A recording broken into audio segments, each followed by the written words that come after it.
একটি আনন্দের দিন হঠাৎ রূপ নেয় বিষাদে, মুহূর্তেই বদলে যায় প্রেক্ষাপট। দিনটি ছিল ফরিদপুর জিলা স্কুলের ১৮৫ বছর পূর্তি ও পুনর্মিলনী অনুষ্ঠানের সমাপনী দিন। আর এই অনুষ্ঠানেই পারফর্ম করার কথা ছিল নগরবাউল জেমসের। অপেক্ষায় ছিলেন হাজার হাজার মানুষ। সেই অপেক্ষার অবসান হবার আগেই পণ্ড হয়ে যায়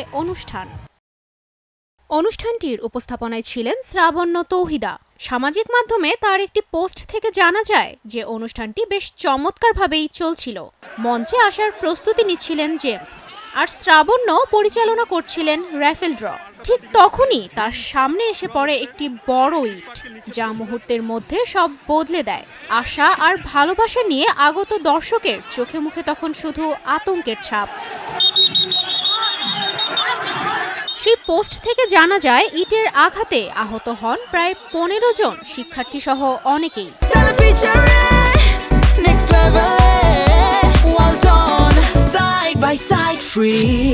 আর প্রায় ১৫,০০০ মানুষের ভিড় সামলাতে হিমশিম খাচ্ছিল আয়োজকরা।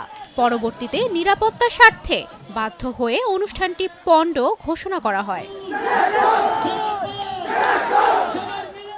এই বিশৃঙ্খলার কারণ হিসেবে আয়োজক কমিটি জানান, অনুষ্ঠানটি ছিল শুধুমাত্র নিবন্ধিত প্রাক্তন ও বর্তমান ছাত্রদের জন্য। তবে জেমসের কনসার্টের খবর পেয়ে সেখানে উপস্থিত হয় অনিবন্ধিত দর্শকরাও।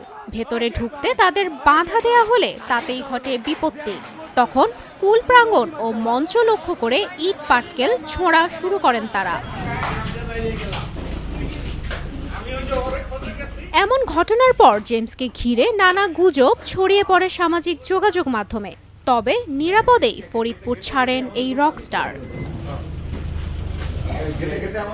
তুবাইশি বুশরা, স্টার নিউজ।